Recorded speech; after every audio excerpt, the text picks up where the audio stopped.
That's a good start. How many people thinking of building chiplets in the next 6 months? Oh, now that's a much bigger list of people. I've got a perfect audience, Nilesh. Exactly, exactly. All right. Good morning again, and welcome to this panel session where we will talk about, now I think as we mentioned, as we are seeing, there are many internal designs, which is basically one vendor working with some partners, building chip-based designs, multi-chip designs. And then the discussion today is to say, how does this lead to an open chiplet economy, and how to create this open chiplet, democratize access to technology. It's approximately 40 minutes, and we got 5 excellent panelists I'm very excited about, and I'm going to get started. So I think the way I'm going to break it up essentially is like I'm going to introduce the topic and the panelists, and then I will have one question each, unique question each for each of the panelists, and after they respond, so like 15 minutes, we give them time to respond. Some of the panelists may jump in. But really, I would like to have y'all come in and ask any questions. So I want to have like 10, 15 minutes for that. And then closing call to action from just my side also, and also from the panelists. What do we need to go and do next? And as the outline is concerned, my 5 questions will be kind of follow a narrative, which is basically what is the progress to date?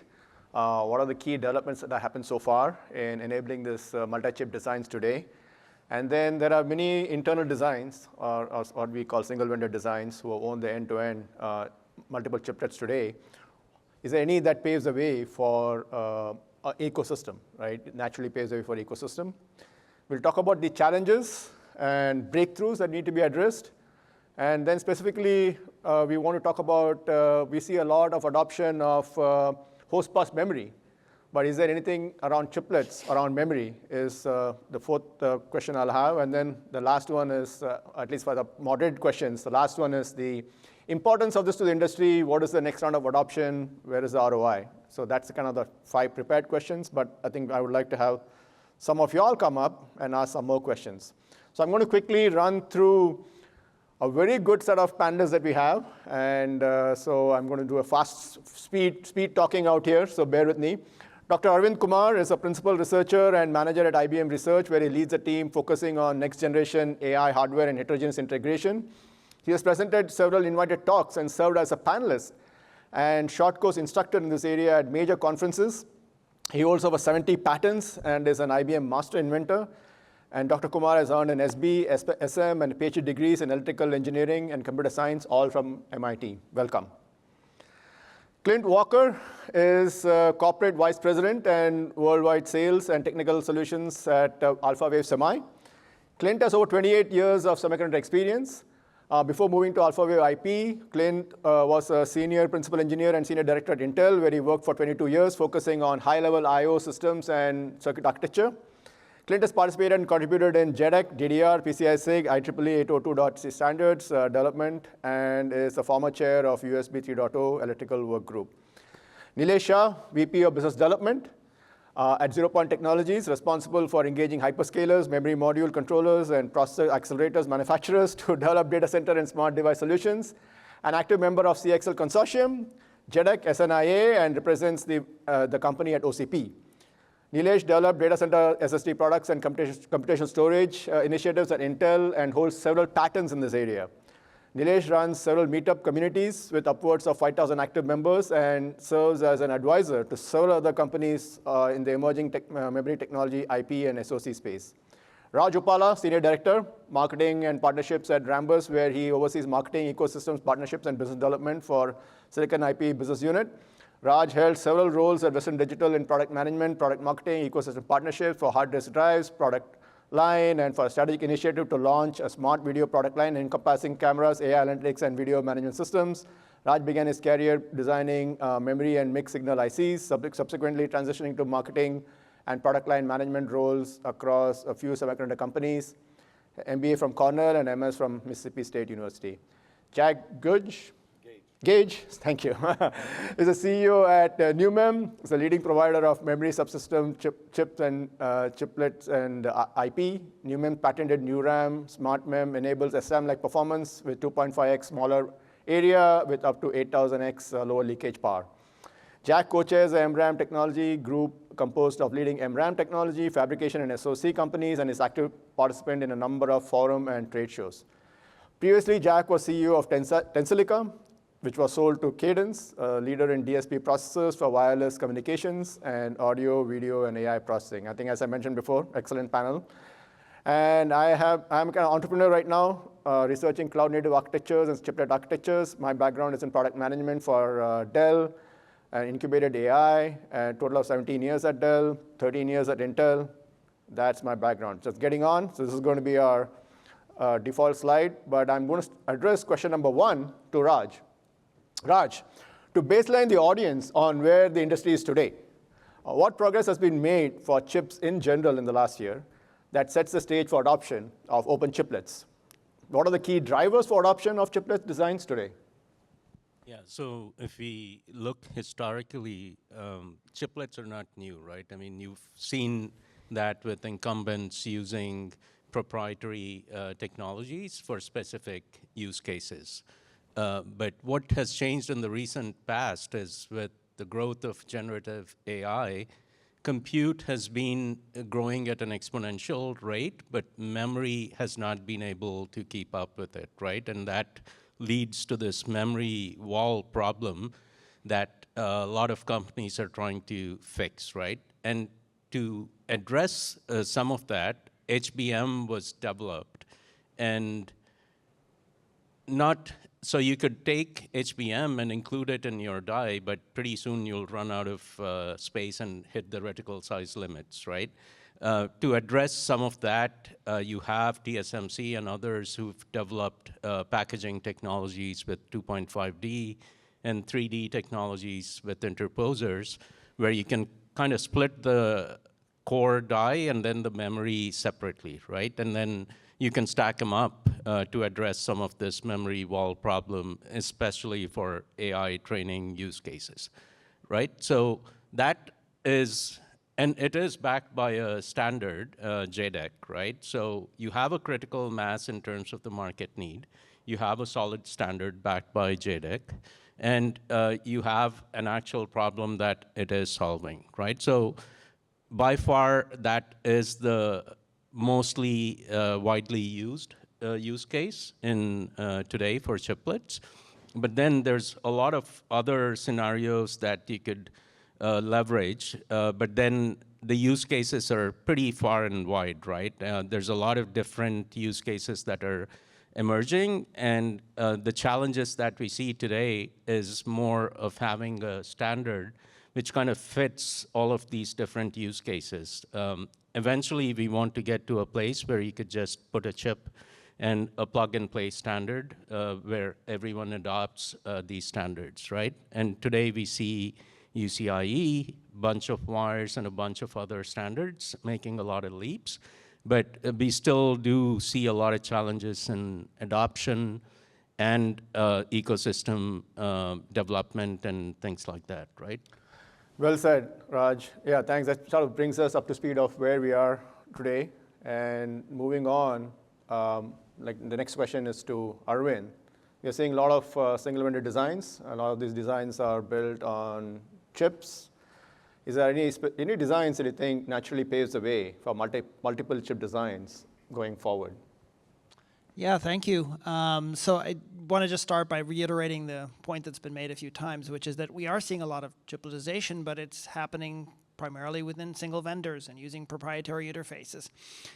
So that doesn't really give the opportunity to go towards this plug-and-play model that we'd all like to see in the marketplace. So I would say personally, just from a lot of experience in our work towards chipletization, it's not something that is so easily done. It is not as if I have created a chiplet and you've created a chiplet, and we both said we had the same standard interface and we put them together on a package, and we tried to bring this up. There's pretty much a zero chance that that's going to work.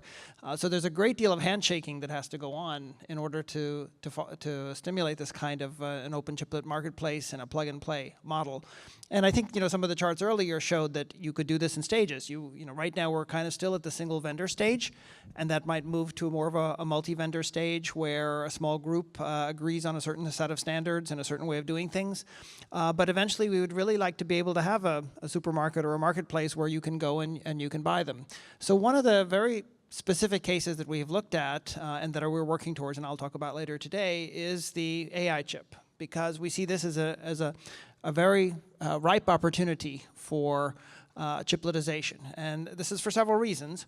One of them, I think, as was just discussed by Raj, I mean, these AI models are just growing very, very fast, generative AI, and improvements just keep happening. But it takes a lot of development time to implement these in the cores. So I come from a research background. I'm part of IBM Research. So if we want to spin out a new chip with new hardware and new accelerators on it, we don't have to just work on the core part of this. We have to also incorporate all of those nest elements, and that is a huge development cost, and it's a huge development time. We could be a lot faster to market if we could say, okay, we're going to just simplify the chiplet part that we have to do, focus on the core innovations, and let somebody else worry about all of that. And if we had a plug-and-play type of marketplace where we could do that, it would make our lives a lot easier. But just to kind of finish a little bit on this, there are other reasons why we would want to do this. One of them is modularity, obviously, because if we can create these smaller building blocks, we can create a right-sized system for a particular application.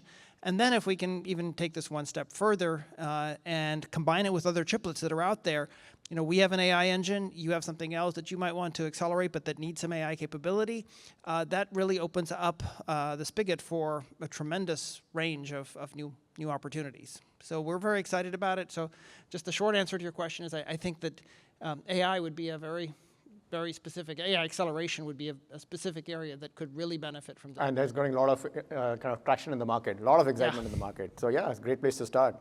All right, so moving on to Nilesh. I'm going to pose a question to Nilesh about what are the next set of breakthroughs required, tapping on what Raj and Arvind mentioned, right? And AI could be one of many, right?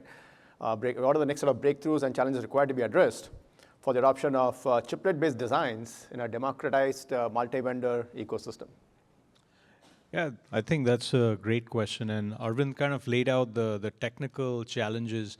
I think the next level of breakthrough, so I like to bookend open ecosystem as, so of course there's the closed ecosystem, one vendor only, and then there's at the other range of the spectrum is, you can think of PCIe or USB. Clint, you worked on USB.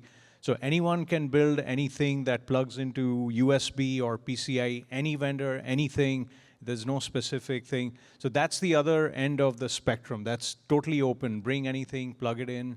And so the question is, what will it take to, and that's the benchmark I said. When I think of open, I think of the benchmark is what PCIe did for the industry, what USB did for the industry. What will it take for the chiplet ecosystem to get to that point? And will it ever actually get to that point? So I think the kinds of breakthroughs, it really needs to be driven by the use cases. So Arvind pointed out AI. So the question is, okay, is AI the only one use case that can sustain and drive to this open ecosystem? And again, I'm setting the bar pretty high, PCIe, USB. So maybe you need a multitude of technologies and use cases to come forward. It really needs to be driven by the use cases. So right now, there's a lot of work going on the standards, the interconnects, and things like that to just make sure people can plug and play. But even that, if you have different vendors, there's different subsystems, they don't all power up the same way. For example, again, I think back to USB, right? You plug in any mouse or whatever thing, and it just works. So I think for that, a lot of these use cases need to be fleshed out. We are seeing other standards like CXL and so on and so forth, where there's a lot of focus on the interconnects, but we really need those end user, the pull and the business case to justify the really the proliferation of chiplets to the level at which we have PCIe and USB ecosystems. And I'm fully aligned on the use cases part. So like, well said, and you're kind of almost segueing and leading into, we'll ask from Clint, say, where do you see the next phase of, like, say, using use cases and adoption of this open ecosystem, or even a kind of closed partnership-based ecosystem? And again, hey, the use cases are here, which will drive the value proposition for the customers. Right? Ultimately, we're solving customer problem, and the ROI for the investors. Yeah, thanks for the question. So I'll start out with UCIe is one letter away from PCIe. And it's the same people writing the spec that I worked with for the last 25 years on that. So I think from getting this going, and UCIe is really the big enabler for it. What's really funding it right now is AI. I think it is as AI is funding this. We've been talking about it for a long time. I worked at Intel for a long time, and we had I/O chiplets when they acquired Altera. You have HBM. Point Vecchia had 42 different chips on it from 5 different fabs using 2.5D and 3D packaging. So it's always been there, but with big, vertically integrated semiconductor companies. But now it's bringing it to the masses with UCIe. And I think that next phase is happening now. If you're here at 8:05 for the presentation with ARM and Alphawave, they're showing a good demonstration of multiple companies working together to start this ecosystem. And I think what's interesting there is both of those are IP companies. And you really look at how you break up these chips, and a really good, easy place to start it is with the IP, like the SerDes, the PCI Express, memory. And this year we've had over double-digit number of customers that are making chiplets. And their main use case is AI. That's where all the money's coming from these days.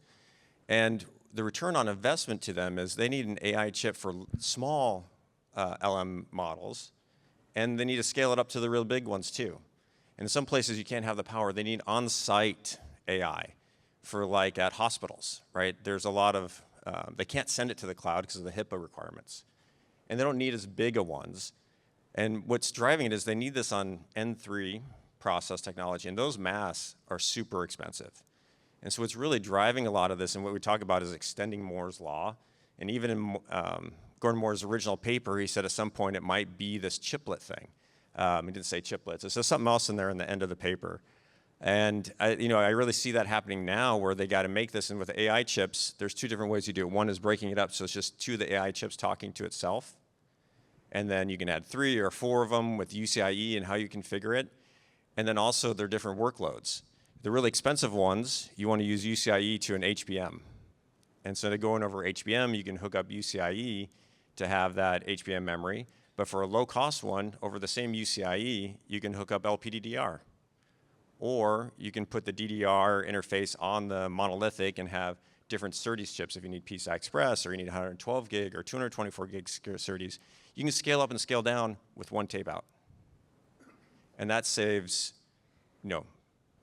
triple-digit dollars. I mean, when you go to do a tape out. So that's where that real return on investment starts to come, is when you don't have to, go to tape out and spend $50 million and you get 5 products out of it. And then from that, you can have a small, medium, large when you go to McDonald's, right? And that helps them price stuff and get more money to fund this. Now, is AI going to be the big boom forever? Probably not. There'll be something else that all the smart people in here invent next that's even bigger. But this is really paving that road for more applications, even in lower cost areas when it gets down to mobile or other places in the future.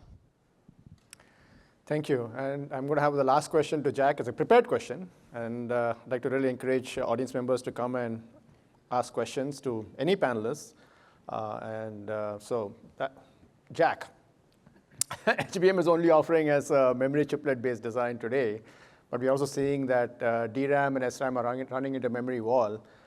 As a memory expert, will you see alternate options to memory-based chiplets besides what's available today? Okay, so I'm going to go into this question. Sure. I'd like to add comments here to what the panel has already said, and with some nuances. First of all, I agree with Clint. Today, chiplet is not chips. It's an SoC. So I would encourage people today, because of the compatibility, and by the way, it's not because you have an HBM interface that you're compatible with another HBM interface. We all know that.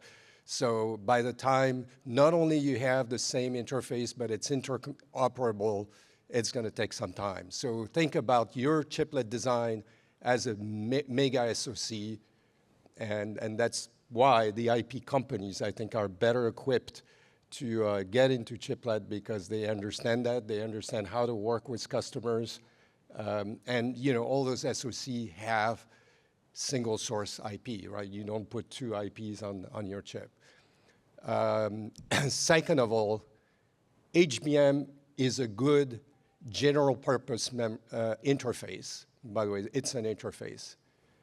But look at AI workload. If you're looking at specializing AI workload, we do some modeling, and 5,000 to 1 reads on inferencing. Yes, if you're doing training, but how many people are doing training versus how many people are doing inferencing? So then you ask yourself, why do I need 1,000 wires today or 2,000 wires bidirectional to do one write every 5,000 times, right? So that's one consideration, and I think there's flexibility in other interfaces like UCIe, where you can skew things and use more of the data bits for reads.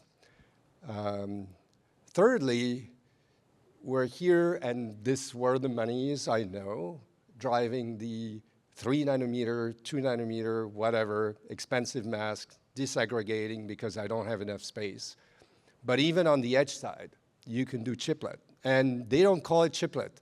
They call it multi-chip package. And that's in production today, right? And I think, to me, it's part of chiplet. You're using a chip. And guess what? For those applications, and actually a lot more applications, you do not need complicated interfaces. We looked at it at Numem, and even with a simple GPIO, free GPIO interface from any of your foundries, you can do MCM. And you can drive bandwidth, not quite as high as anything like UCIe Advanced or even UCIe Standard, but you can get to multi-gigabytes per second of bandwidth. Yes, you have a little bit more wires, but on a substrate, you can do that.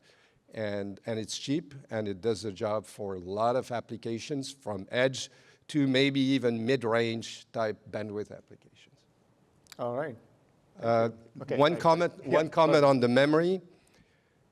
The key portion on the memory is today, I would say, beyond the interfaces, because I think they're pretty advanced, is modeling, right?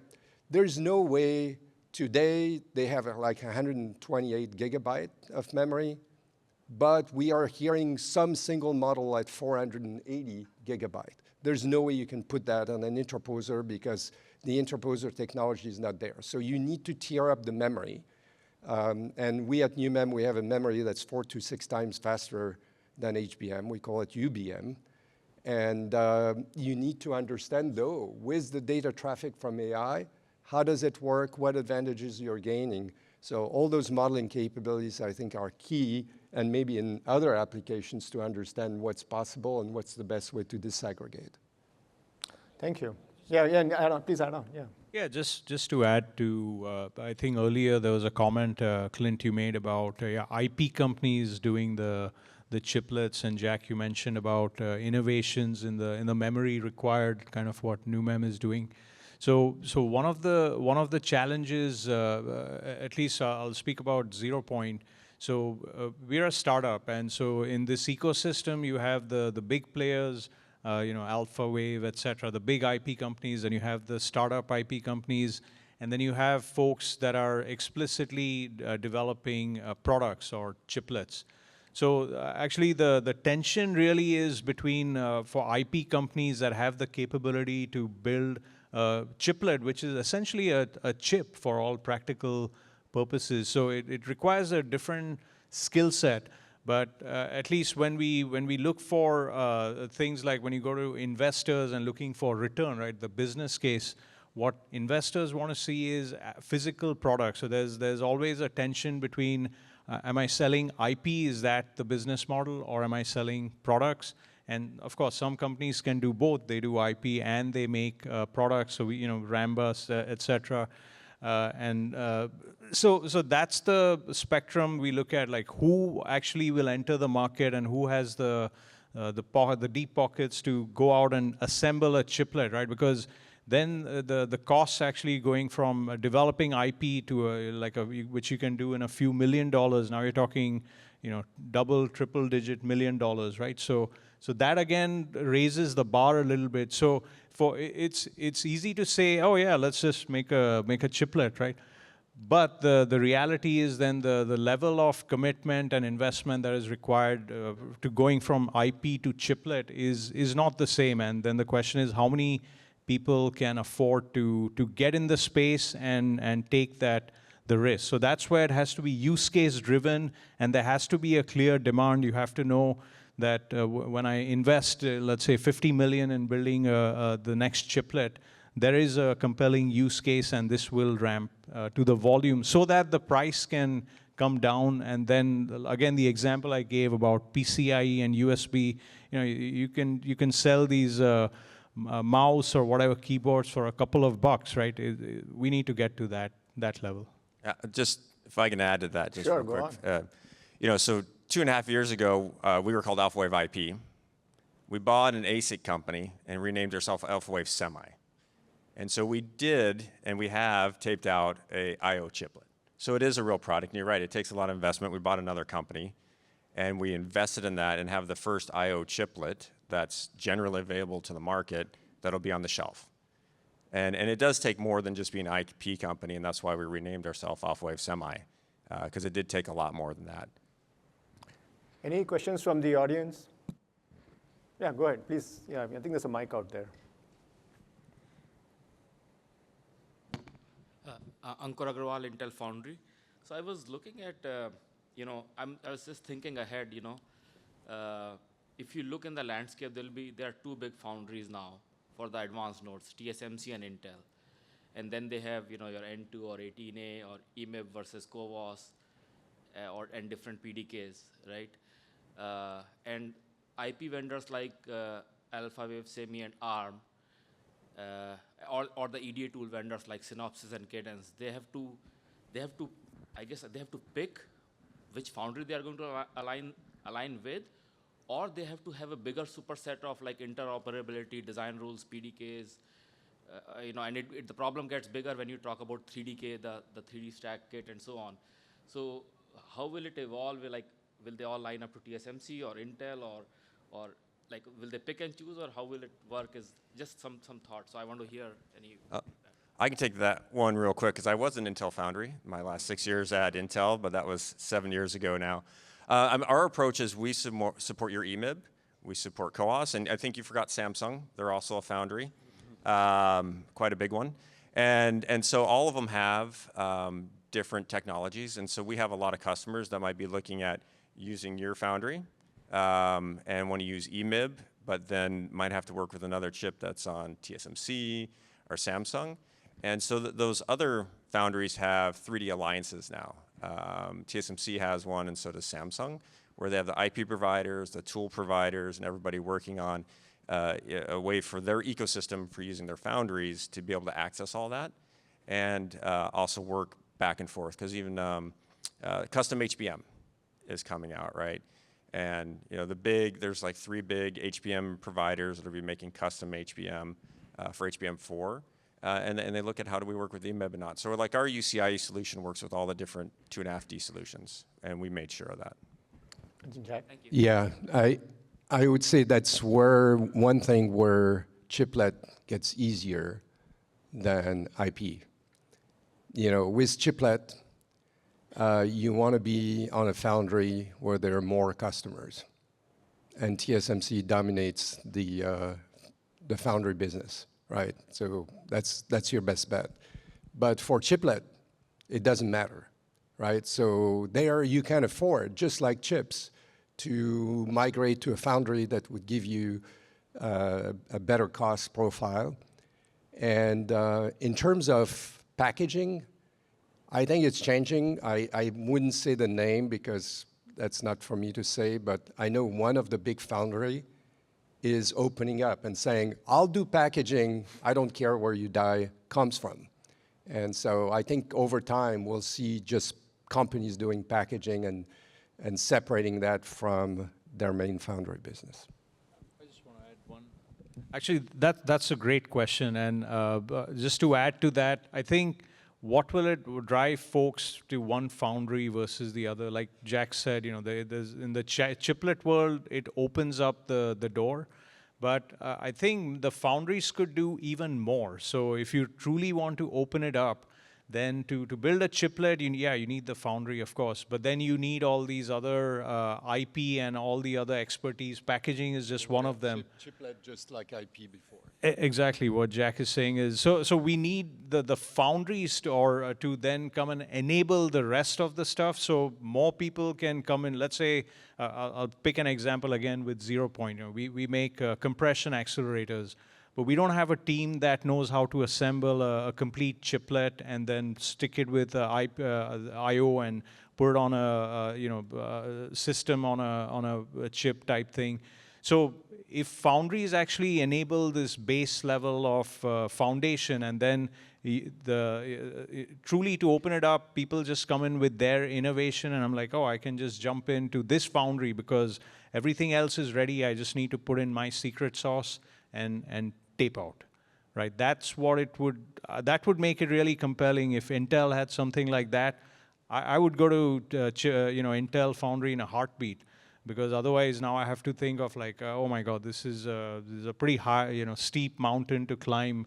And we do get that feedback from customers and even investors saying, hey, why don't you're an IP company, but you should make chiplets. And people are like, oh, we have this UCI, we are thinking of putting it here and there. But that bridge is pretty far to climb. So that's where the foundries can help enable the innovation and ecosystem. Okay, I mean, let's hold on your thought. Maybe one more person is waiting. So let's take one question, and then you guys can wrap up his question and other comments. Please go ahead. I'm looking at chiplets like between SoC or SOM. Right. So in SoC, you have everything, all the IPs in one die. And as SOM is a bunch of chips on a module. And I think that with the PCB technology improvement, a lot of high-speed interface can be done on PCB directly. So SOM is widely used. And for chiplet to be successful, you have to look at really specific case that it stands out. Maybe the footprint, maybe the requirement, really small space. So how you define yourself in the business case that it's going to be competing with the SoC and the SOM? Yeah. Go ahead. Yeah. SOM meaning? System on module. System on module. Yeah. I would say driving chiplets is not only space, but in edge side, power. Even if you have a GPIO interface, you're going to drive less power if you're closer, right? And your PCB would be simplified. Can be very small too. Come again? SOM can be very small as well. Yeah, so I guess I don't know the nuances between the SOM and SOC. ARM servers, they have 80 SOM ARM server, just 80 CPU SOM. Yeah. If you look at Qualcomm's server product. Yeah, I think for the SO, on the PC board, the key point, one of the key points really is the power and the level of interconnectivity that you will need between these various components. If you're going to have to constantly drive that through, a PC board at high high energy, high picojoule per bit, that could literally swamp your power. So I think a key trade-off or key question is what is the interconnectivity and power requirement for the application. I think for the SoC, I will say that I think it's pretty well known. I mean, there are a long laundry list of these potential benefits for chipletization, but I will also say, also from experience, it's not a slam dunk at all. I mean, for example, if you are really a super low volume customer and you're thinking about a configuration of chiplets for your particular applications, you're not looking at this multi-vendor kind of environment. You have to do everything on your own. You have to start looking at all of these costs. I mean, the mask costs at a leading node are tremendous. And if you have to create several masks for your application, one for each chiplet, you could quickly get swamped. So I mean, I want to be very clear that I think there are a distinct set of advantages, but it's not as if it's a slam dunk in every case. For end users, SOM is much easier to build compared to chiplet. Yeah, one other point to add there is... Time can be 3 months. You can build a system. Yeah, I mean, you'll have, if chiplets come, right, it's not the case where everything else will die, right? I mean, they will coexist. On the My opposite. point is Exactly. More puzzle. Right.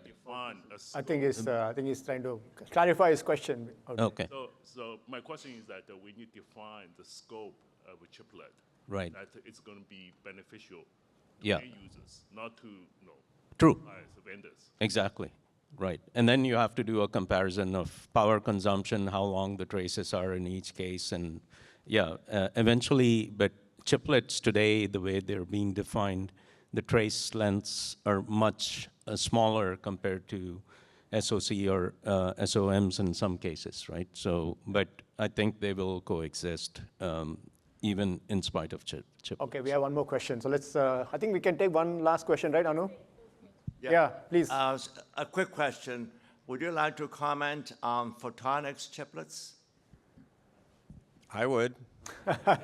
We're making them. Yeah, no, I think that's actually a pretty interesting one, especially when you get to 400 gig SerDes and getting enough data out of a rack. Is co-packaged optics. We're using UCIe instead of an XSR SerDes. It has a much better power profile and is definitely, I think, I don't know, at 224 gig if you'll see it very much. But when we move to 448 gig I/O, that's definitely one of the ways to lower the power of the total data system a lot. One more. Oh, I think Anu has a question. Yeah. All right. And we have in the ARM thing, there's a demo of co-packaged optics too. So I think Nilesh mentioned PCIe quite a few times.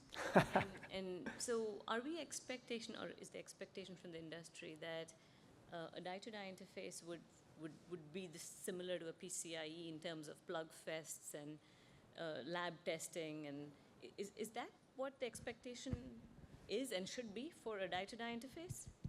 I think we discussed it with the group here.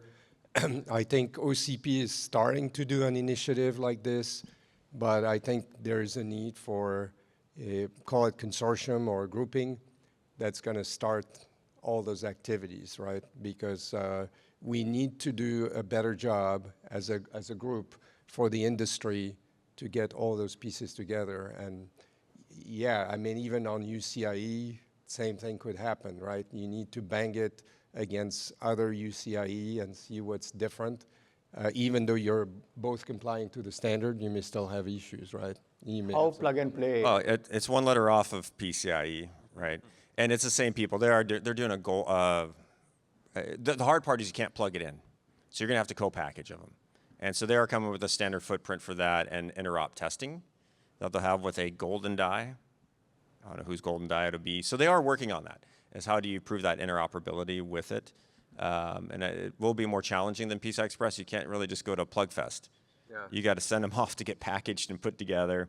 Maybe they'll come out with some cool, elastomer socket or something you can hold it down with your finger and test it. I don't know. But yeah, there's a lot of work going into that, and also just and validation of it and co-validation through making sure the controllers work. I think what ARM's doing as well is very interesting because that's kind of the harder part of UCIe. The transmitter receiver are pretty simple. It's a streaming protocol. PCI Express and CXL are in there. Everybody knows about that, but I haven't seen any customers really going that way. It's all been streaming protocol version of UCIe. And then having that back-end new standard that ARM has for their ecosystem is very interesting for that, to help move it along faster. All right. So I think I'm going to just, if there are any more questions, please bring it up. I'm going to just go to the closing comment. Okay, we have one question. Okay, we have some time, Anu? All right, okay. All right, we have some questions, so let's bring it up. We keep talking about chiplets from all of the high performance, like HBM is the only memory that's available. But do we see there's going to be like, smaller memories, whether it's DRAM or non-volatile, in the multi-gigabytes a second, but not terabytes a second as an option? Yeah, I mean, people may not know that, but DRAM bit cell, not the DRAM interface, is slow, right? And so there are many memories that are way faster than that. And we can certainly achieve multiples of HBM, right? Numem is on a first generation chip capable of achieving 4 to 6 times and then up to 12x. So, there are those capabilities, and that's where I said earlier, things have to be studied in terms of how the impact, how to build up the whole memory ecosystem, because you're going to need a memory farm of, I'm guessing, over 2 terabytes of high speed. Or that memory may not necessarily need to be as high speed. It could very well be LP DDR type interface, but all of that has to be analyzed. But certainly, anything you can do on the interface to the SoC or the GPU will bring you commensurate improvement in token time processing. If I can just add to that question. So if you look at what's happening with CXL, and if you look at what the hyperscalers are saying, they're talking about a compressed tier, right? Recently, Meta, Google. So obviously what Jack is saying is just DRAM alone is not enough. There's a need for innovation, and there are multiple vectors, new types of media, non-volatile media, adjacent technologies like compression, because it's all about the total cost of ownership, right? How do you, at the end of the day, you can come up with all kinds of cool technologies, but if it doesn't make sense for the total cost of the solution, it's not going to be adopted anywhere. So I think that's the happy medium we're looking for is, you want to innovate, but it has to make sense from a total cost of ownership. And that actually opens the door for new tiers of memory, even in the HBM space. We're already seeing that in DRAM with CXL. So I think even for HBM, there's some limit to how fast HBM can scale and how fast LLMs and other models are driving the demand for additional capacity. So where's that going to come from? That's going to come from emerging technologies and also from innovations like compression. We believe, at least we are seeing the industry put out specs. Actually, OCP has, at least for CXL, there is a tiered memory expander spec which explicitly calls for compression. I think there's a combination of these innovations, and especially if you're going to build a chiplet, it helps if you have multiple value propositions. If I'm going to offload something from like a mega die onto a chiplet, and I want to get maximum bang for the buck. So if I can add new technologies and new features, the more I can put and justify the investment in that chiplet, I think that makes for a much stronger case from a total cost of ownership. Thank you. It's a very fantastic panel. Thank you for all the participation, and I kind of expected this to be a great session. Thank you very much.